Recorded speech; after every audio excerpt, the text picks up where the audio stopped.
삶 껴안기 지은이 황창현 홍익출판사 파트 1 사람 위에 사람 없고 사람 밑에 사람 없다. 사람을 존중한다는 것. 경기도 수원에서 중학교에 다니던 시절 저는 시장을 가로질러 학교를 다녔습니다. 번잡한 시장길을 피해 등교할 수도 있었지만 장터 특유의 왁자지껄한 소리와 사람 냄새 물씬 나는 시장통의 생생한 모습이 어린 나이에도 사람 사는 맛을 진하게 느낄 수 있어 그 길로 다녔습니다. 한쪽에선 능청스러운 흥정 소리가 들리고 저쪽에선 시끌벅적한 웃음소리가 들립니다. 목총을 높여 골라 단돈 1,000원에 2개 하며 눈길을 끄는 아저씨가 있는가 하면 우연히 옛 친구를 10년 만에 만나 나이도 잊은 채 깡충깡충 뛰며 반가워하는 아주머니도 있습니다.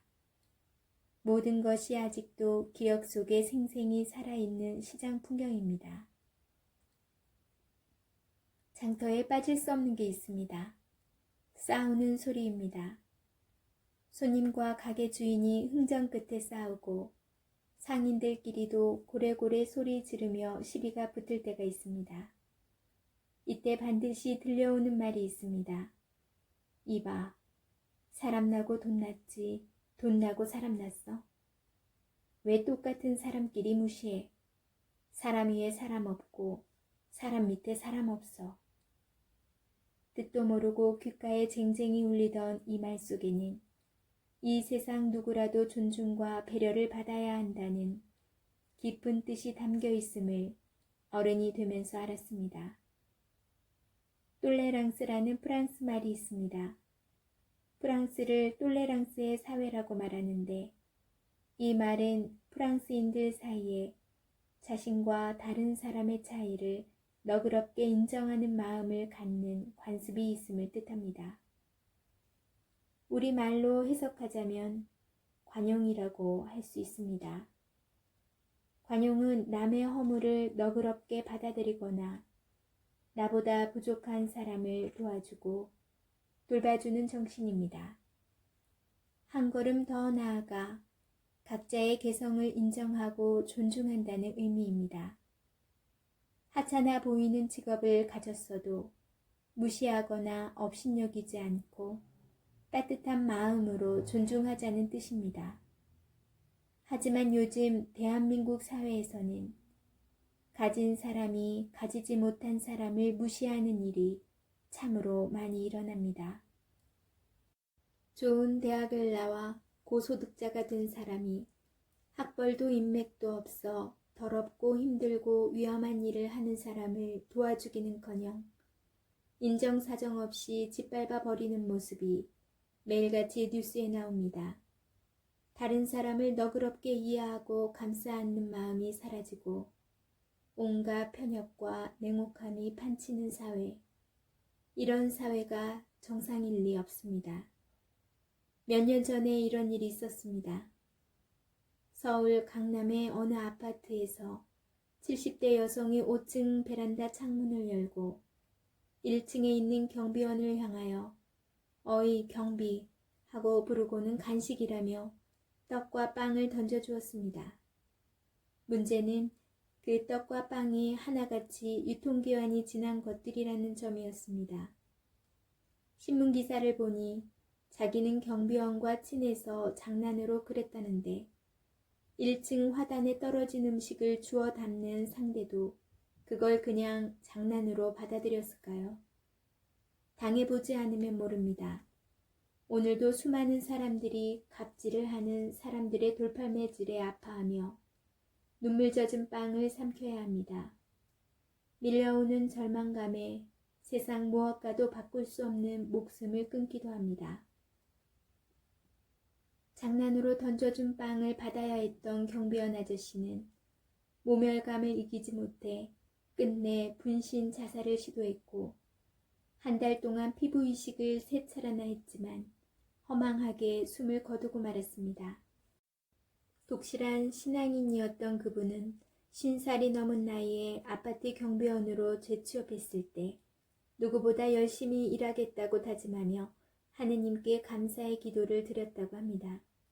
얼마나 서럽고 비참했으면 목숨을 버렸을까요? 로마 유학을 다녀온 신부님에게 이런 이야기를 들었습니다. 당시 신학생 신분이었는데 맥주집에서 맥주 한 잔을 비우고 한 잔 더 주문하기 위해 한국에서 하던 대로 웨이터, 웨이터 하고 외쳤답니다. 그런데 잠시 후 맥주집 사장이 오더니 노발대발하며 당장 나가라고 하더랍니다. 웨이터가 술이 떨어진 것을 알면 당연히 테이블에 와서 필요한 거 없으시냐고 물을 텐데 잠깐을 못 기다리고 우리 집 소중한 직원을 종 부리듯 했다면서 당신같이 매너 없는 사람에게 맥주 팔 생각이 없으니 당장 나가라고 해서 쫓겨났다고 합니다. 우리가 문화 선진국이라고 인정하는 나라에 가보면 식당에서 함부로 아줌마, 아저씨하고 부르지 않습니다. 올 때까지 말없이 기다려주는 게 예의입니다. 하지만 갑질하는 문화에 익숙한 데다 성질까지 급한 한국 사람은 그렇지 않습니다. 심부름 하는 아주머니를 종 부르듯 불러댑니다. 아줌마 여기 물, 아줌마 여기 반찬. 내가 돈을 지불하니 일하는 종업원을 종처럼 부릴 자격이 있다고 생각합니다. 하느님께서는 세상 그 누구에게도 다른 사람을 무시할 수 있는 권한을 준 적이 없습니다. 얼마 전 미국에 본사를 둔 어느 식품업체 경영자 이야기가 신문에 실린 적이 있습니다. 한국 매장 앞에 내건 공정 서비스 권리 안내라는 선언문이 화제가 되었는데 내용은 이렇습니다. 우리 직원이 고객에게 무례한 행동을 했다면 직원을 내보내겠습니다. 그러나 우리 직원에게 무례한 행동을 하시면 고객을 내보내겠습니다. 그 회사의 경영자는 이렇게 생각했을 것입니다. 우리 회사 직원은 훌륭한 고객들에게는 마음 깊이 감사를 담아 서비스를 제공하겠지만 무례한 고객에게까지 그런 식으로 응대하도록 교육하지는 않겠습니다. 우리 직원들은 언제 어디서 무슨 일을 하든 항상 존중받아야 할 훌륭한 젊은이들이며 누군가에게는 금쪽 같은 자식이기 때문입니다. 직원에게 인격적 모욕감을 느낄 언어나 행동, 큰 소리로 떠들거나 아이들을 방치하여 다른 고객들을 불편하게 하는 행동을 하실 경우에는 저희가 정중하게 서비스를 거부할 수 있음을 알려드립니다. 신문 기사를 읽고 속이 후련했습니다. 물건을 팔아먹을 욕심에 예, 죄송합니다. 우리 직원이 뭘 몰라서 그랬습니다. 하며 잘못도 없는데 직원에게 무조건 허리를 굽히고 사과하라고 몰아붙이는 업주와는 비교할 수 없이 훌륭한 사장님입니다. 신문 기사를 읽으며 어린 시절 등하굣길 시장에서 들었던 사람 위에 사람 없고 사람 밑에 사람 없다는 말이 인간 존중의 엄중한 원칙을 담은 명언임을 새삼 깨닫게 되었습니다. 아일랜드의 여성 작가 로나 버니 쓴 수호천사라는 책이 있습니다. 삶의 어려움 중에 수호천사를 직접 만났다고 고백하는 작가의 실제 이야기인데 이 책에서 작가는 사람은 누구나 저마다의 수호천사가 늘 함께하고 있다고 주장합니다. 당신은 살면서 옆에서 당신을 도와주는 수호천사가 있다는 느낌을 받을 때가 있나요? 많은 사람들이 삶이 고통스러울 때 누군가 가만히 손을 잡아주는 느낌을 받거나 살며시 어깨를 두드려주는 느낌을 받았다고 말합니다. 따뜻하면서도 포근한 그 느낌이 바로 수호천사가 나를 지켜주고 있다는 증거일지 모릅니다. 영국 타임스의 설문조사에 따르면 사람들의 69%가 수호천사의 존재를 믿는다고 합니다. 17은 수호천사의 존재를 믿는다는 이야기인데 그렇다면 우리는 저마다 수호천사 한 분씩을 모시고 살아가는 셈입니다. 누구나 하느님께서 붙여주신 보디가드가 곁에 있으니 얼마나 귀한 존재입니까? 험한 직업을 가진 분들, 가난한 살림에 찌들어 사는 분들, 사회에서 낙오되어 눈물로 밤을 지새우는 분들, 심지어 길거리에서 노숙하는 분 뒤에도 엄연히 수호천사가 있으니 세상 사람 누구도 함부로 업신여기면 안 됩니다. 하루빨리 답을 찾아야 한다. 그럼에도 지금 우리 사회에는 도처에서 서로를 괴롭히며 살아가는 모습들로 넘쳐납니다. 예를 하나 들어볼까요? 2014년 4월 6일은 윤승주라는 병사가 입대한 지 4개월 만에 선임병 4명으로부터 괴롭힘을 당하다가 죽은 날입니다. 어떻게 괴롭혔나요? 치약 한 통을 전부 짜서 강제로 먹였습니다. 가래침을 뱉고는 핥아 먹으라고 했습니다. 죽기 이틀 전에는 냉동 음식을 입에 밀어 넣은 채 얼굴을 마구 때렸습니다. 밥알이 튀어나오면 다시 삼키게 했습니다. 그러다가 삼키지도 뱉지도 못한 윤승주 일병은 끝내 기도가 막혀 질식하여 죽었습니다. 멀쩡하던 아들이 갑자기 죽었으니 믿을 수가 없는 가족들이 시신을 보자고 요구했습니다. 금쪽 같은 아들의 온몸에는 피멍이 들어 있었습니다. 이틀 동안 잠도 재우지 않고 마대자루로 때렸다는 정황이 드러났고 공식 사인은 기도 폐쇄에 의한 뇌 손상으로 판명이 났습니다. 22살 꽃다운 나이에 세상을 떠난 윤일병은 입대 전에는 대학 장학생의 과대표도 했다고 합니다. 위로 둘 있는 누나들과 나이 차이가 10년 넘게 날 정도로 부모에겐 어렵게 얻은 귀한 자식이었습니다. 이런 아들이 군에 가서 억울하게 죽은 것입니다. 이 사건이 일어난 후 군대를 개혁한다는 뉴스로 전국이 한참 떠들썩했지만 제 생각에는 군대를 개혁하는 것만으로 될 일은 아닌 것 같습니다. 실제로 입대를 앞둔 젊은이들 중에 우울증을 비롯한 다양한 정신질환을 앓고 있는 사람이 많다고 합니다. 지금 우리나라 중고등학교 아이들은 극도의 스트레스 속에서 자라고 있습니다. 오로지 1등을 향한 경쟁에만 익숙할 뿐 협력, 양보, 배려, 이해, 사랑 같은 인간다운 품성을 키우는 교육을 받지 못하고 어른이 됩니다. 이렇듯이 마음의 평화를 상실한 아이들을 군대에 모아놓으니 사건 사고가 하루가 멀다 하고 일어나는 건 어찌 보면 당연한 일입니다. 근본적으로 우리나라 교육제도를 개혁해야지 군대를 개혁한다고 구타나 집단 괴롭힘 같은 악행이 사라지겠습니까? 무조건 공부만 시키는 교육이 아니라 인간에 대한 예의를 갖출 줄 아는 젊은이로 자라야 군대에 가서도 전우회로 똘똘 뭉칠 수 있습니다. 포르투갈 최초의 노벨 문학상 수상 작가인 주제 사라마구의 소설 중에 눈먼 자들의 도시라는 작품이 있습니다. 갑자기 눈이 먼 증상을 보이는 사람들이 하나둘 생기더니 삽시간에 한 도시의 주민 거의 모두가 실명합니다. 눈이 먼 사람들은 평소 수치심을 느낄 법한 일을 거리낌 없이 저지르고 이기적이며 폭력적인 행동을 자행합니다. 저는 이 소설을 읽으면서 우리나라 아이들이 생각났습니다. 우리 아이들도 소설의 등장인물처럼 눈이 멀어 있습니다. 오로지 경쟁에서 이기는 일, 1등이 되어 특권 누리는 일 외에 다른 것은 눈에 들어오지 않습니다. 눈먼 아이들이 왜 이렇게 많아졌을까요? 누가 눈을 멀게 했나요? 온통 경쟁과 출세, 1등만이 대접받는 사회에서 눈에 도끼가 서려 있는 건 당연합니다. 그런 아이들이 군대에 가서 우정과 사랑을 쌓는 대신에 서로를 괴롭히게 되는 것입니다. 사람 사는 도리를 배우지 못한 아이들이 성장해서 세상을 떠들썩하게 만드는 대형 사고를 치는 것입니다.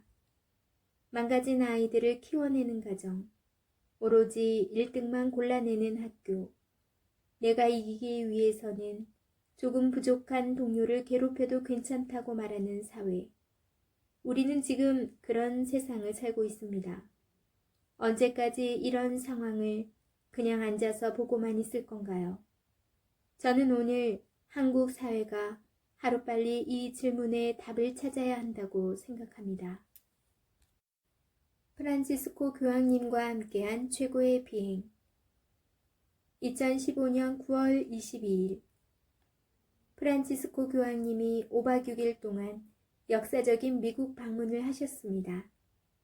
전용기가 없는 교황님은 항상 민간 항공기를 이용하시는데 한국에 오실 때는 대한항공을 타셨습니다.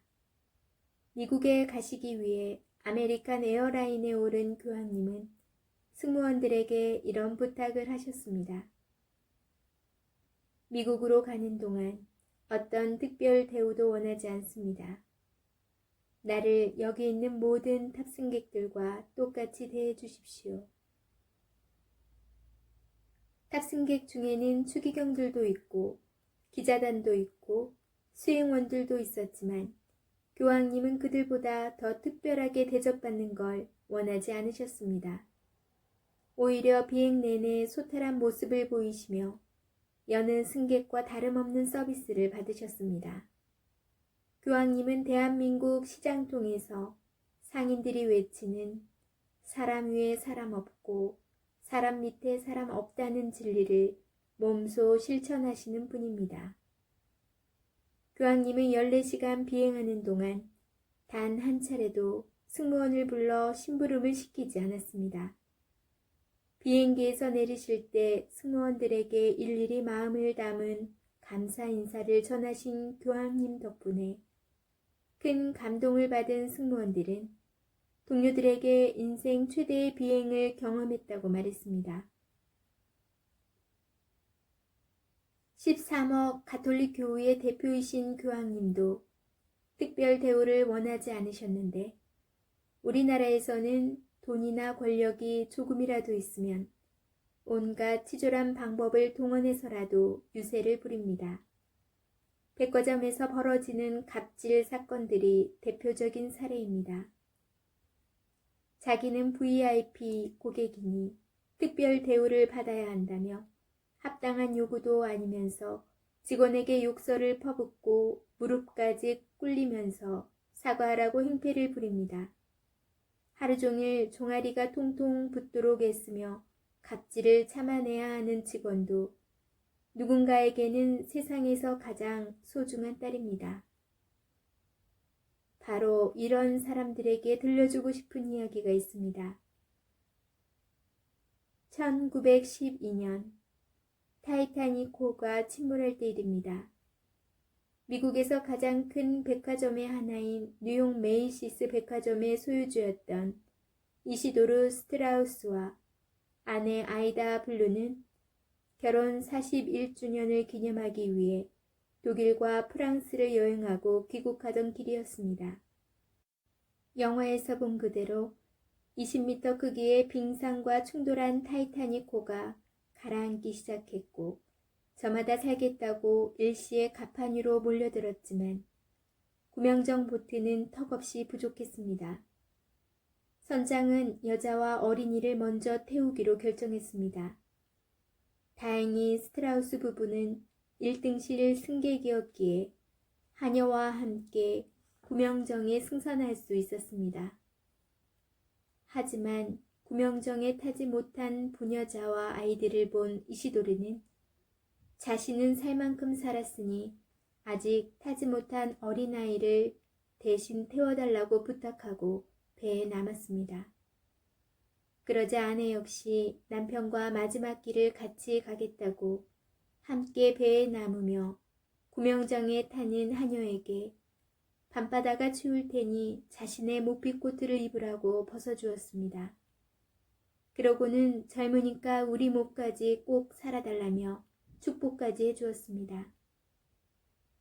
스트라우스 부부는 두 손을 꼭 잡은 채 타이타닉호와 함께 바닷속으로 가라앉았습니다. 아이들 덕분에 살아남은 하녀 엘렌 버드는 훗날 그들 부부를 기억하며 사랑과 헌신이라는 말밖에 다른 표현이 없다고 당시 상황을 증언했습니다. 자신의 운전기사를 발로 차고 기분 나쁘다며 침까지 뱉는 대한민국의 일부 가부와는 너무도 다른 모습입니다. 우리 모두 안에 있는 예수님. 마테오복음 25장에 예수님께서 사람들을 왼쪽과 오른쪽에 나누시고는 오른쪽 사람들에게 이렇게 말씀하십니다. 너희는 하늘나라를 차지해라. 예수님 말씀에 오른쪽에 있는 사람들이 묻습니다. 저희가 잘한 것이 무엇이기에 하늘나라를 차지하나요? 예수님께서 이렇게 답하십니다. 너희는 내가 목마르고 굶주리고 헐벗고 병들고 감옥에 갇히고 나그네가 되었을 때 따뜻하게 맞이해 주었다. 그러자 오른쪽에 있는 사람들이 또 물었습니다. 주님, 저희가 언제 그리하였나요? 예수님께서는 말씀하십니다. 너희 중에 가장 보잘것없는 한 사람에게 해준 것이 곧 나에게 해준 것이다. 이어서 예수님께서는 왼쪽에 있는 사람들에게 말씀하십니다. 저주받은 자들아, 나에게서 떠나 악마와 그 부하들을 위하여 준비한 영원한 불 속으로 들어가라. 뜻밖의 말씀에 왼쪽에 있는 사람들이 바로 항변했습니다. 예수님, 저희가 무슨 잘못을 했다고 영원히 꺼지지 않는 불 속으로 들어가야 하나요? 그러자 예수님께서는 이렇게 말씀하셨습니다. 너희는 내가 목마르고 굶주리고 헐벗고 병들고 감옥에 갇히고 나그네가 되었을 때 따뜻하게 맞이해 주지 않았다. 왼편 사람들은 다시 항변합니다. 저희가 언제 그랬나요? 주님이 그런 줄 알았으면 잘해줬을 텐데요. 예수님 마지막 말씀은 이것입니다. 너희 중에 가장 보잘것없는 한 사람에게 해주지 않은 것이 곧 나에게 해주지 않은 것이다. 예수님께서는 어느 누구도 함부로 대하지 말라고 가르치셨습니다. 심지어 온 세상 사람들의 지탄을 받는 무거운 죄를 지은 죄수조차도 무시해서는 안 된다고 하셨습니다. 가장 낮은 곳에 있는 사람들, 보잘것없어 보이는 사람들 안에 예수님이 함께 계시기 때문입니다. 그러니 판매사원을 무릎 꿇린 사람은 예수님을 무릎 꿇린 것이고 아파트 5층에서 경비원에게 떡을 던진 사람은 경비를 서시는 예수님에게 떡을 던진 것입니다. 사람 위에 사람 없고 사람 밑에 사람 없다는 말은 바로 시장 상인의 목소리를 빌린 예수님의 말씀임을 이제 알겠습니다.